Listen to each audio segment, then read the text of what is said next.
Guys, I am in love with Andrew Murray. We started reading this week, and this has nothing to do with today's video, but just kind of how I got to today's video. But we started reading this already, and his writing and just the words he's saying, one, he's a very deep thinker. This book goes through Hebrews verse by verse, and he's such a deep thinker, but he has passion. The way he loves the Lord and the way he loves God's word and just his passion for others to love God in an intimate way is amazing. It's almost like if the way I feel like I'm reading his intimate words to God, and just he's sharing his love. He is pouring out his heart to us about the Lord and our need for God. And that's why today we're going to talk about that. I've just been asking God for that desire and love of his word and of him again.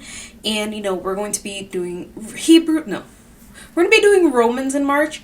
And in the beginning, Paul describes himself, he always says that he's an apostle of Christ or a servant of Christ. And this one, he says that he is set apart for the gospel.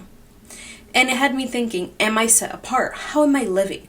Am I living in a way that shows my love and devotion to God's word? Am I living in a way that shows that I'm set apart from this world? And I think a lot of the times the answer is no to that.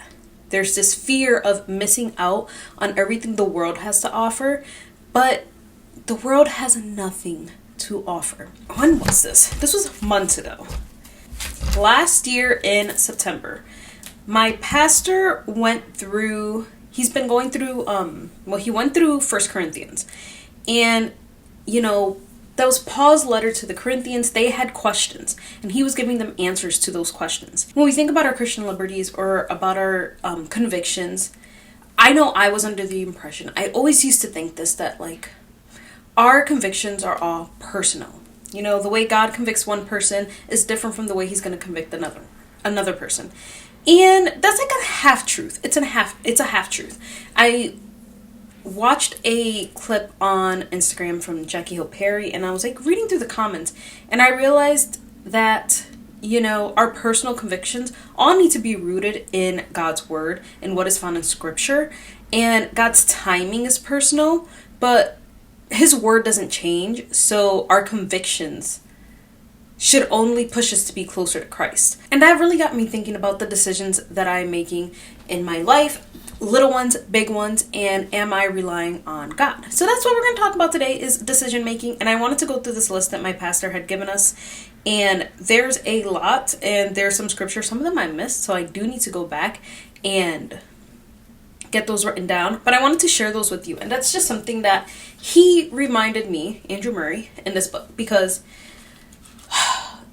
the way he writes, it's beautiful.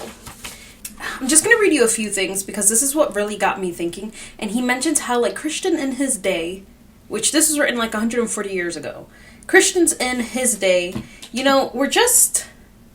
weren't growing. They were stagnant. And that's very much like the church today. And he just talks about how those who, through sloth, remain babes in Christ and do not press on to maturity are ever in danger of hardening their heart, of coming short and falling away. And just the way he writes is just so beautiful. How many Christians are there yet who, after the profession of faith in Christ, come to a standstill? So many rest contented with the thought that their sins are pardoned and that they are in the path of life, but know nothing of a personal attachment to Christ as their leader, or of a faith that lives in the invisible and walks with God. The profession of faith is not a castaway. I don't know, I just found something so beautiful in his word, and I was just very convicted on if my life shows this much passion towards God and his word as Andrew Murray shows in just these words, as he's only talking about the book of Hebrews and relating it to now and then, and the Old Testament, the New Testament, how God spoke, how God wanted an intimate relationship with us. And we just recently started this, so it's just amazing how much his love comes to life in these words, and I wanted to know if my life reflected that. So we're going to go through these questions from 1 Corinthians that my pastor had, and we're also going to look at the scriptures that are attached to it. He went through 1 Corinthians, so most of them are in 1 Corinthians, and that is what we're going to do. So I'm going to go to the first one, so I'm prepared. There are a lot of questions. I don't even think I got all of them, but these are the ones that I got.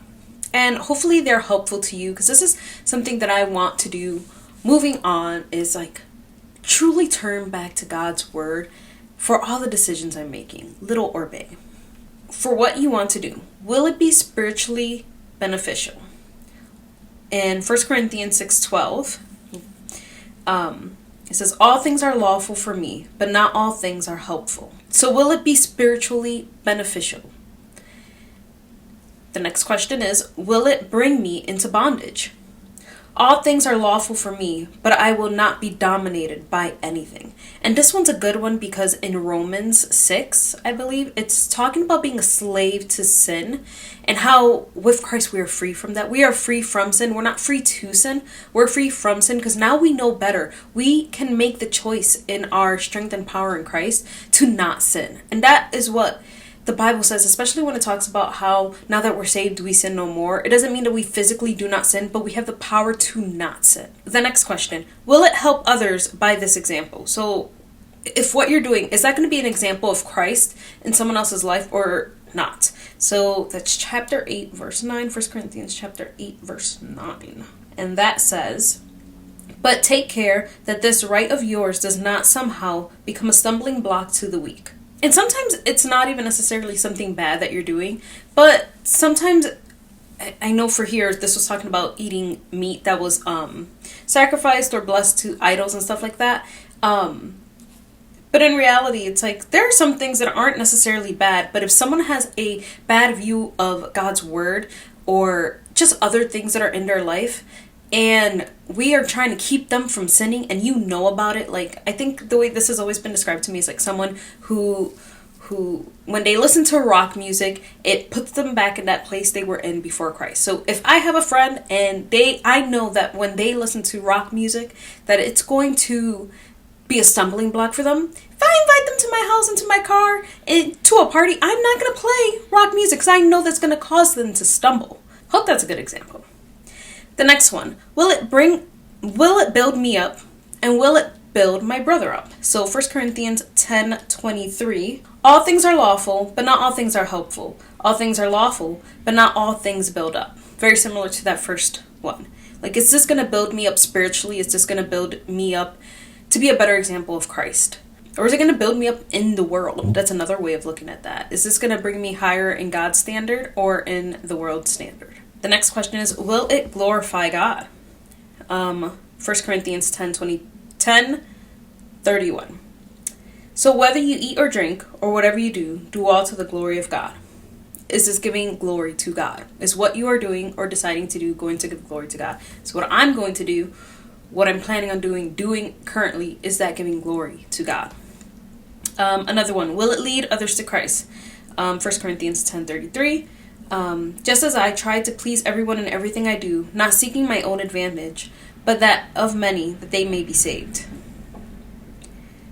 I think that goes back to the stumbling one. Is it going to cause someone to stumble, or is it going to cause someone who may not even be saved to be like, why do I need Christ if they're still doing X, Y, Z? Or, kind of those things. Some other ones that I didn't catch the verses to, but I will try and leave all this linked down below eventually. Will it slow me down in my walk? Will it be covering up sin issues? Will it show Christ-likeness? I think there's so many questions that the Bible answers. The Bible answers these questions for us. And I think sometimes, we're very much like, well, I can do this because X, Y, and Z, but it's okay if they can't. It's like, we need to bring it back to God's word and look at these things. Is God going to be glorified in everything that we do? Are we going to be caught in bondage of sin for doing certain things? And this is just something that I've been thinking about, and just something God's working in me, is making better decisions to glorify his kingdom. And it's not just about me, it's about those around me, because my decisions don't only affect me, they affect everyone around me. Anyone who knows me. It affects my testimony. It affects my testimony to Christ.